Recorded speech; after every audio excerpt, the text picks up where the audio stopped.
Welcome to another episode of Jolenes Books and Writers Talk podcast. Today, our guest is author Melody Johnson. She is award-winning author of the Out of This World Love Beyond series and the gritty paranormal romance Nightblood series published by Kensington Publishing and Lyrical Press. Melody graduated magna cum laude from Lycoming College with her BA in creative writing and psychology. Throughout college, she wrote contemporary love stories, but having read and adored the action and dark mystery of vampires her whole life, she decided to add her fingerprint to the paranormal romance. Earning the 2021 Maggie Award of Excellence, Beyond the Next Star is an exciting branch from Melody's paranormal romance roots, keeping the dark grit from her Nightblood series and taking it to new worlds.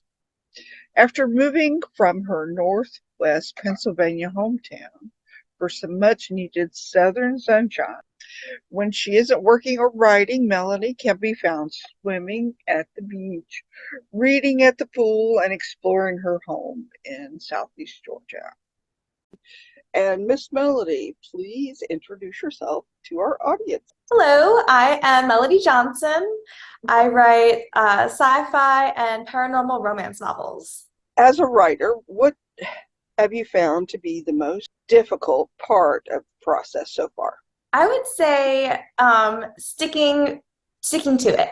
So I get all excited. I watch a lot of TV, I watch a lot of movies, play a lot of video games, and so I get a lot of ideas and inspiration from all of the different media that I'm consuming, as well as everyday life, hiking, working out. I always get some sort of inspiration and ideas. And so just sticking to the idea that I'm currently working on becomes very difficult. I get excited about new characters I'm dreaming up, about new plots that I am plotting. I just have to remind myself, I have to stick the course. Sometimes I'll write notes for new things, but I have found that for me, if I veer off and start, I'll just dabble in this new idea, see how it goes, it's a spell for disaster. I will completely derail. I'll start a whole new project, and then my shiny new book that I was trying to work on will go to the wayside. So I've done that enough times that I just avoid that completely. I stick true to what I'm writing as much as I can, try to resist the new ideas. Are you officially a pantser or a plotter? I I thought I was a pantser, and I'm not. I've just given into it. I'm a boring old plotter. I start off with my characters. I like to, I guess if you can plot a character, but I like to think about who they are, what their deep dark wound is, how do they interact with each other, specifically the hero and the heroine. I like to develop those two together. And once I figure them out, then I like to think about what in my plot, about their motivations, what best conflicts can I throw at them to completely throw them off course and smush them together so that they are, either at odds with one another or forced into being a team together to solve whatever problems are coming their way. And then I give them as many problems as possible. Yeah, I plot all that out. But I will say that I sometimes will pants my way between plot points. So if I know I need a plot point at A, I need to get to B, and sometimes the characters run off on me, they run amok, and they get there a different way than I had intended. So I'm kind of a little bit of a... Do you create what they call like a story Bible of your characters and where they're at? A little bit, yeah. So characters, I have a whole spreadsheet of all my characters, their names, their occupations, where they went to school, where they grew up, who their parents are, their eyes, their hair color, where do they have scars, do they have tattoos. So I have a whole spreadsheet for all my characters, for all of those things. And this way, I kind of fill it in a little bit when I'm like dreaming them up, but for the most part, I build that out as I'm writing. So maybe I didn't know they had a scar, or maybe I didn't know they had, they dyed their hair recently. So I have that spreadsheet open as I'm writing, so I can add to it as I go along. And then that's so helpful. Let's say halfway through the book, I had her assistant, and I mentioned that she smelled a certain way because she had a great perfume. I can look back in my spreadsheet and see, what did she smell like, what perfume was it, and some of those details. Otherwise, I would get completely lost. For my world building, I do that less than characters, but I do build out full dictionaries for my sci-fi novels. So Beyond the Next Star and Sight Beyond the Sun, they speak two different languages, the aliens do, in those two novels. And so I have built out dictionaries for those. And at first, I just did it for myself so I could keep track of the words. And then afterward, I kind of realized, oh, this might be really helpful for readers. So when I published that book, I added my dictionary to the end for both those books. I know that you're a very talented artist. So you do your own book covers, right? Or do you pay I do somebody? not do my own book covers, but I do all of my own social media graphics. So any kind of like promotions I'm doing, like ad design, things like that, I do all of those. Okay. Would you recommend your design other people? Absolutely. Yeah. So I actually had two different designers, one for Beyond the Next Star. Robin Ludwig Design did Beyond the Next Star. She was absolutely fabulous. For Sight Beyond the Sun was Triff Book Designs, and they are a brother, like a twin team, and they do illustration. And so for Sight Beyond the Sun, I was very excited about that. I really wanted a cover that depicted my characters precisely. For aliens, that's a little difficult because especially my alien in Sight Beyond the Sun has pointed ears and scales and all this fun stuff. Gladiator outfit, they did a phenomenal job for me. I felt like they plucked the characters that I was envisioning like from my head and slapped them on the page. It was amazing. Most writers that I know usually write characters around the same age as they are. Have you ever written a character that's older than you? I have. Not that I've published. When I see now like the progression, like from when I first started writing. So I started writing when I was pretty young. And so from like middle school, I was writing teenage characters. And then when I was, in high school, I was writing college characters. College and in my 20s, I wrote my same age. And now that I'm in my 30s, I'm writing 20-year-olds. So I've surpassed my character ages now. But that isn't to say that in the future I'm sure that as I have, changed my characters and the difference between my actual age and my character age, I'm sure will continue to evolve as I write. Okay. The reason why I asked that question is I noticed that when you want characters or physical characters on your book covers, if you're writing older heroes and heroines, you cannot get stock photos because they don't do older individuals. I can imagine that's very difficult. Yes. Okay, that's why I wanted to know who the illustrator was, because they can do it. Yep. You are part of the First Coast Romance Writers.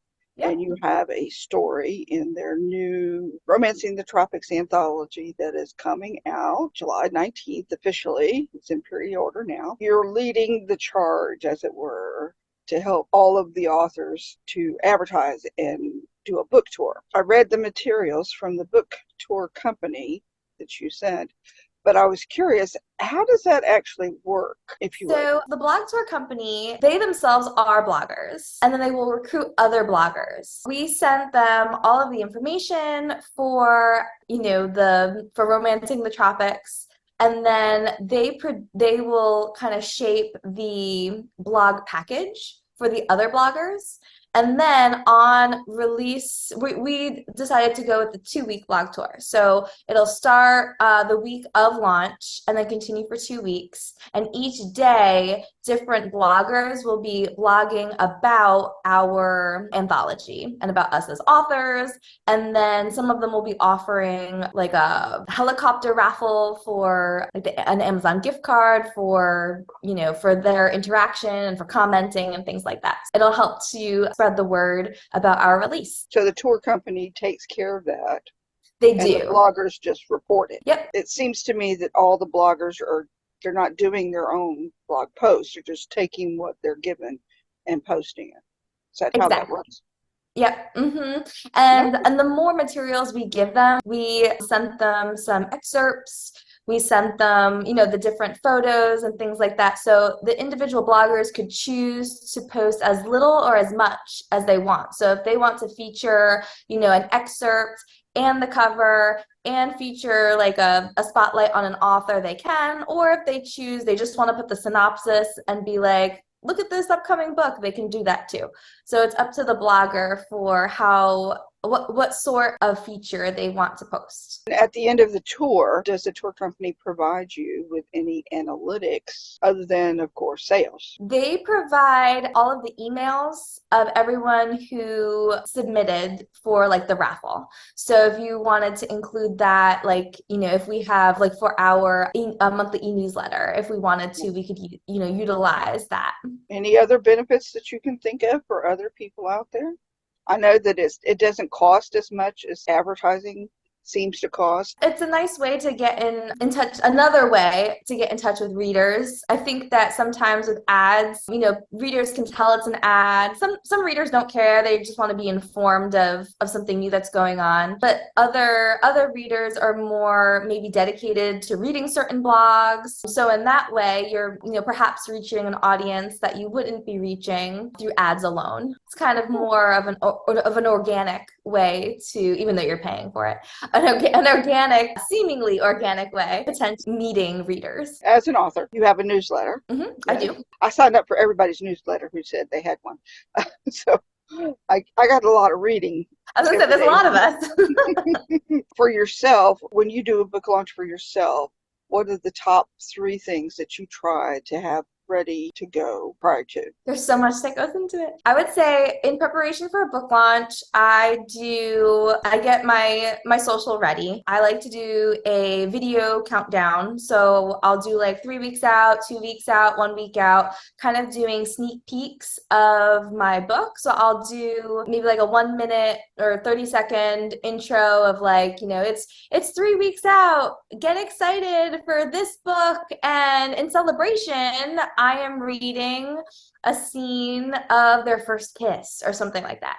And so then I'll read that, maybe a few pages in the hopes that, readers will get excited. Maybe readers who've never read me before will be like, oh, well, that kind of sounds good. Maybe I'll pre-order that. So I like doing those kind of videos and getting all of those prepared in advance, as well as some just fun posts. So things that are unrelated to my launch. I like to do recommendations of books that are similar to mine in the hopes that if I'm recommending, for example, for Romancing the Tropics, I did some recommendations for beach reads in the hopes that people will start to associate me with beach reads, and then be like, oh, isn't she releasing something soon?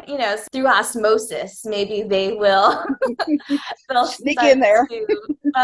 Yep. So that's social. Another tip I would say is in preparation for book launch, I will reach out to a ton of different authors as well as reviewers. Over the years of going to different conferences and seeing people online, I've curated some bloggers who know me, who like me, and so I send them, I'll hit them up when I have a new release coming to see if they're interested in featuring me. So that's kind of like blogger reviews. And then also I'll submit to professional reviews like Kirkus, those types of reviews for like a professional review. Those are a little bit more difficult. You definitely have to plan ahead for those. A lot of them require like 15 weeks out for submission. So you have to have your formatted book prepared, and some of them require a print book prepared to do that review. So that is like a long, really have to be thinking ahead for that one. And then also authors. So I found a lot of success with reaching out to my fellow authors. I shoot for the moon.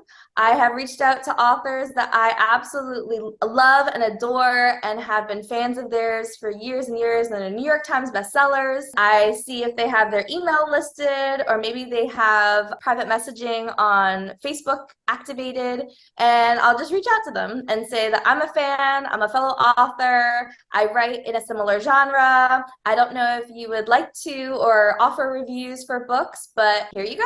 Usually I'll reach out to maybe like 20, 30 authors. I've gotten, one or two bites. So, and that's always a huge thing when a big time author thinks that your writing is great. Not only is it great for like readers, because it's like, ooh, all their readers might like me, but it's like very satisfying on a personal level, that little starstruck with the fact that such author that I'm a fan of is potentially now a fan of me is very exciting. Okay. Those would be my hot tips. Very good tips, all of them. I know that you're on several different social media types, as well as I am. I'm trying them all, until I find something I like. Really good for yourself.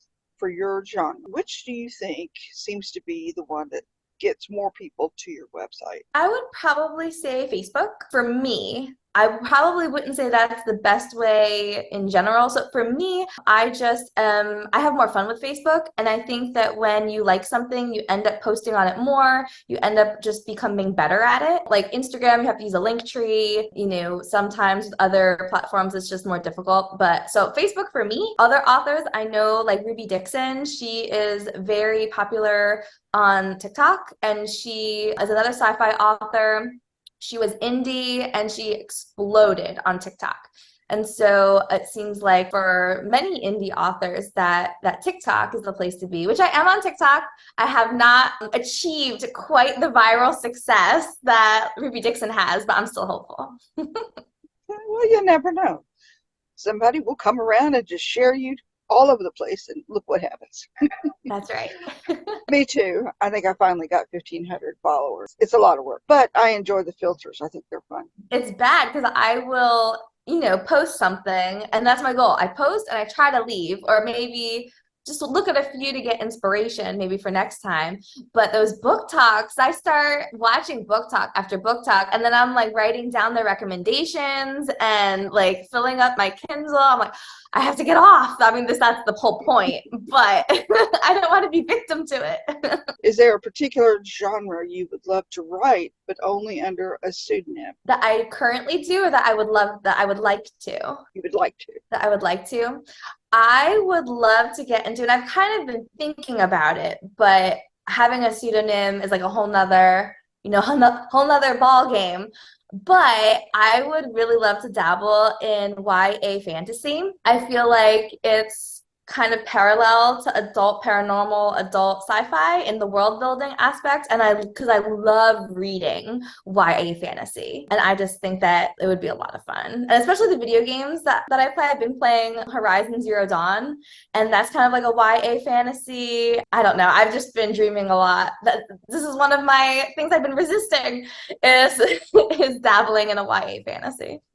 Because you're in the paranormal range, you wouldn't necessarily need a pen name for that. Is there any other work you would do besides writing, or is that your passion? I mean, writing is definitely my passion. I would say if I hadn't chosen writing, I may have chosen going into the performing arts since, gosh, when did I start? I would say 8 years old, and all through college.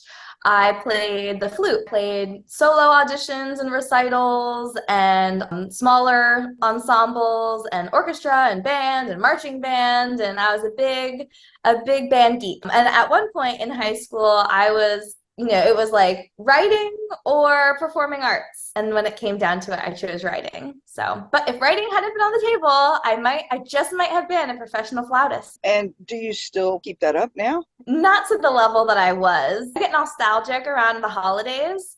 And so I'll break out my flute and play some Christmas songs and see if I can, I attempt to play some of my solos. I can do here and there. But yeah, no, not to the level that I was.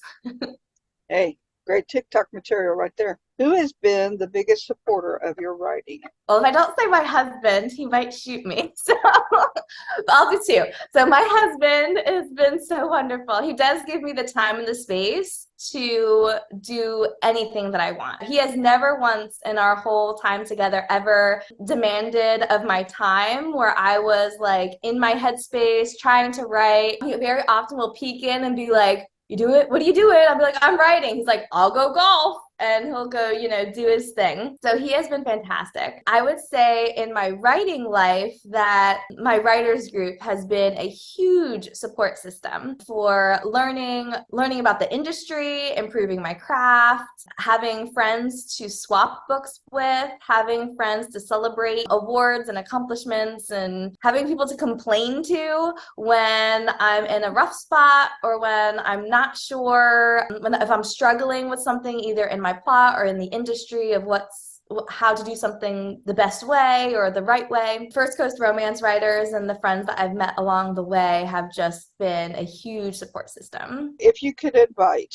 any three people, alive or dead, to dinner to discuss whatever, who would you love to invite? I would say Karen Marie Monning. She writes the Fever series, and she is my all-time favorite author. I would say, this is a little random. I don't know that it's not like a celebrity or like a person, but I would say my Nana. I feel like we didn't get to spend enough time together. She was also a poet. Not that I'm a poet. She's also a writer. She was a poet. It'd be nice to have to see and pick her brain more. I'm trying to think of like a historical figure.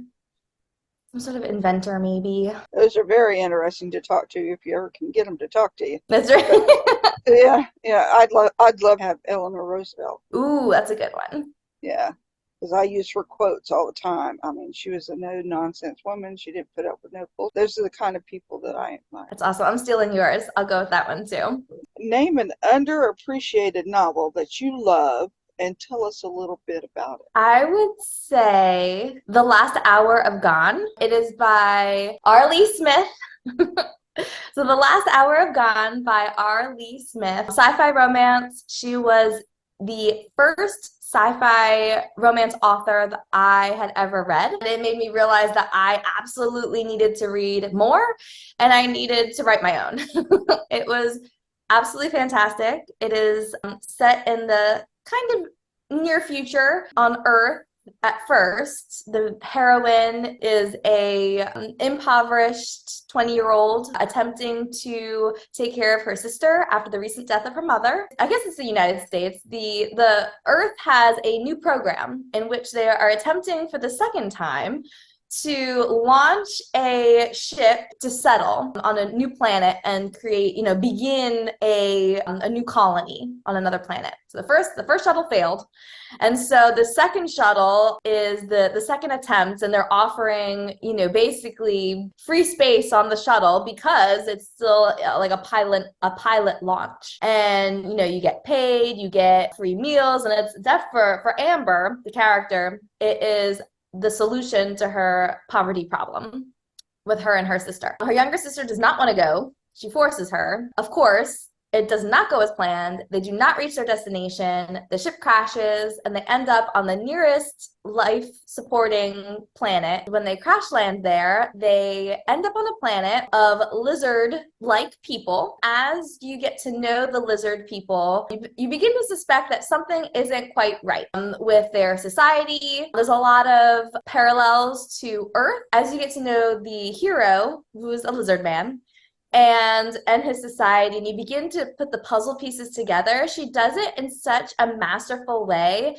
that you as the reader are putting the pieces together as the heroine is, but the hero doesn't really suspect anything is wrong because he's lived there his whole life. He doesn't quite see it as fast as the heroine and the reader does. As you are rooting for the two of them to make it, knowing that it's all going to blow up in their faces and loving every moment of their romance and their adventure, it was just so well crafted, and it was always my goal to reach that level of craft of storytelling. The earlier works, the ones that started it all in the 1800s, Orson, H.G. Wells, and Sir Arthur Conan Doyle, he wrote quite a bit.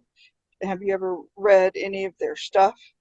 And has that influenced your current writing? I have not read any of theirs in particular. So in school, when you're kind of like forced to read the classics, I have read all of those forced classics, but I am terrible with reading something that like reading other people's recommendations, reading more. If it's not a book that I have like organically discovered on my own and like really want to read, I have a really difficult time getting through it. I didn't even know that I enjoyed reading until I would say maybe like 14, 15, when I discovered romance novels. I never enjoyed anything we read in school. It was always like torture trying to get through a written work that I was like being forced to read.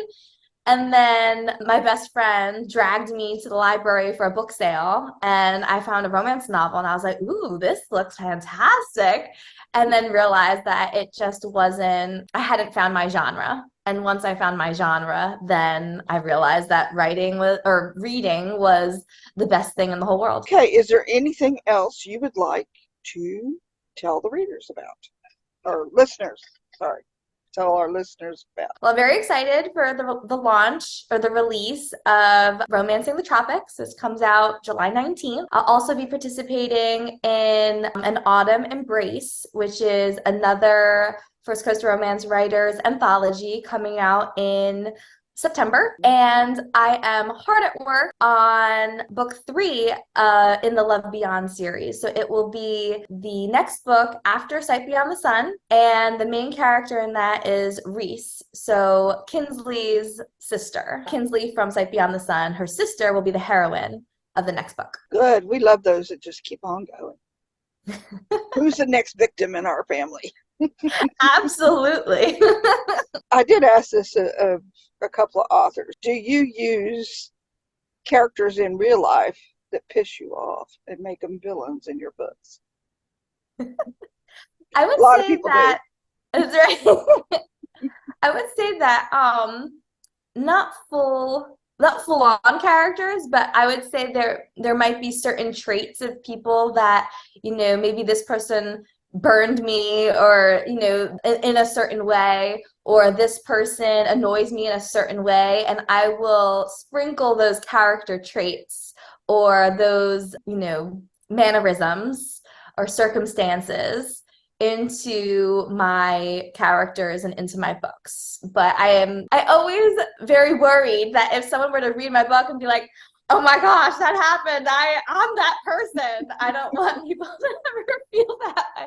So I have bits and pieces. There's always some sort of real life inspiration that goes into characters and plots and situations, but never a full truth of something that has happened to me. Okay, well, thank you so much.